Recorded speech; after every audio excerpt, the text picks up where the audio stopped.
I just finished this massive, massive penguin house, and I am ready to tackle another big building project.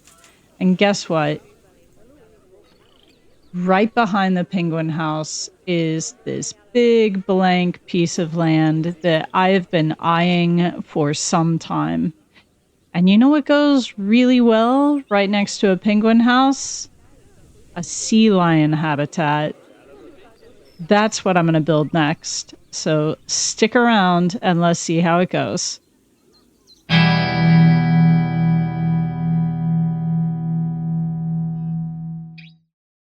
First things first, whenever I start a new habitat, I like to begin with the animal and then enclosure and zoo chat in Google Images.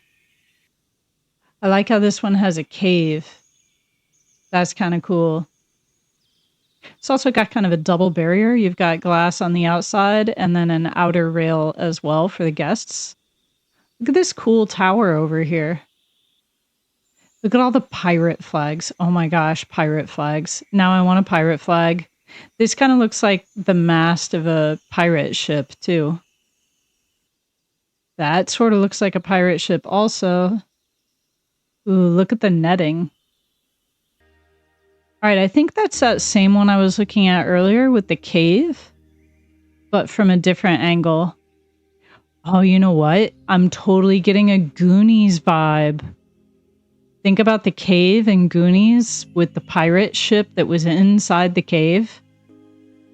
Wait a minute. What could we do? Oh my gosh. Okay, now I got to look at Goonies. Let's see. Goonies. Pirate. Cave. Pirate cave. What? Can you imagine? Can you imagine if there was an indoor area with a huge waterfall and like a pirate ship that was like under a cave? Come on. How cool would that be? Yes, Queen. Yes, this is gonna happen. This is gonna happen. This has to happen. It has to be a cave with a pirate ship. I don't know. There's an underwater tunnel. Something's happening here. This is happening. This is definitely happening.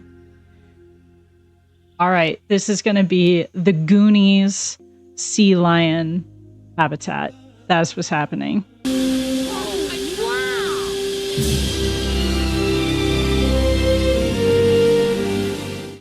In order to make this crazy dream a reality, I've got some serious terraforming to do. So first of all, I already have a mountain right here, which seems like it would be a perfect place for a Goonies cave. This lake looks a little big, to be honest, for a sea lion habitat. So I'm probably going to make it smaller, but also deeper. So my first step here is going to be some terraforming. And then after the terraforming, I'm going to start with the pathing. All right, here we go. I have to say it's always a little hard to know where to start when I have a big blank canvas like this. In the end, I decided to start by digging the big hole, which was going to become my cave with the pirate ship in it. And I started with the push and pull tools, realized that was going to take too long. And then I grabbed the terrain stamp tool and I just started taking chunks of the mountain out because I wanted the cave to be plenty big. And then I'm just using flatten to foundation to smooth everything out. And you can see I grabbed a pirate ship from the workshop. I'll link that in the description. And I'm just putting my pirate ship in, checking to see if it fits in my big hole, and then making my big hole even deeper.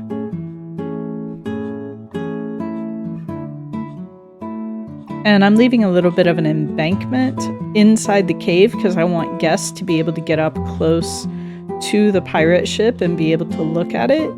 And then for the rest of the water part of the habitat, I'm making it a little bit deeper than it already was. And then I'm just kind of pushing the cave walls up and out because I'm trying to get the entire pirate ship to fit in there without bumping its pirate flag at the top.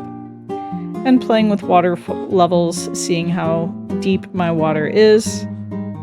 And then I realized my pirate ship had a bunch of buildings inside of it, like restrooms and shops and things.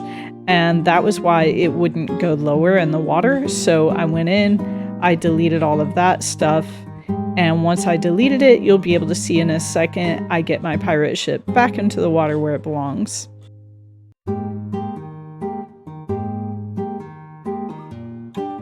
I went back and looked at the Goonies pirate ship again, and it's crazy how similar this pirate ship is to the Goonies ship. And then I'm just extending the deck of the ship. I took out the stairs and I put in a ramp because I would like to see my sea lions go all the way up to the top of the ramp. That's also why I'm about to remove the railings in there so that the sea lions have space to wander around. We'll come back to the cave and to the pirate ship. Let me just tell you, I swear, almost an entire weekend trying to build an underwater tunnel. I watched so many YouTube tutorials, you guys, and I still couldn't figure it out. No matter how many different ways I tried it, I just could not get the underwater tunnel to work. I don't know what to tell you. Maybe they patched it out, it doesn't work, or maybe I'm just impossibly incompetent when it comes to building an underwater tunnel. But eventually, I'm telling you right now, spoiler alert, I gave up. And this version that I tried, I guess it was my last attempt before giving up, I just took glass barriers along a path and covered it with earth using the terrain stamp tool. And lo and behold, that actually worked, and I hated it. Couldn't stand it. Thought it was super ugly, so I didn't keep it there. The compromise I eventually reached is that I created this whole underwater viewing gallery off to the left, and I covered all of that up and decided that would be my underwater tunnel. And I didn't film all the parts where I put in the paths, but you can see I have a path right now all the way around the perimeter. And then also off to the right, it goes down into the cave so that the guests can get a really good view of the pirate ship. And now I'm just building the cave sort of around the outside of the pirate ship using the terrain stamp tool again, which is such a useful tool. Everybody should use a terrain stamp tool. And then I was ready to put in the sea lions, and I realized, oops, I didn't actually put in any staff buildings. I was so focused on getting the ship in there and building the paths and trying to build that darn tunnel that I actually forgot to put in a keeper's hut and a staff room and so forth. So I had to go back and do that and then build the staff paths around them. And then the other important piece of infrastructure that I needed to add was some power. I still haven't put in the water treatment. I still need to go back and do that. But I put in the power so that I could finally light up the cave because I could not see what I was doing in there. And I needed some spotlights. I also wanted a spotlight, just like in the movie. There's kind of a spotlight almost like going through the waterfall, going into the pirate cave. So I wanted the water to kind of shine through the waterfall inside the pirate cave. And there you're starting to get a view of what it looks like on the inside of the cave, especially now that I am starting to add some lights in there.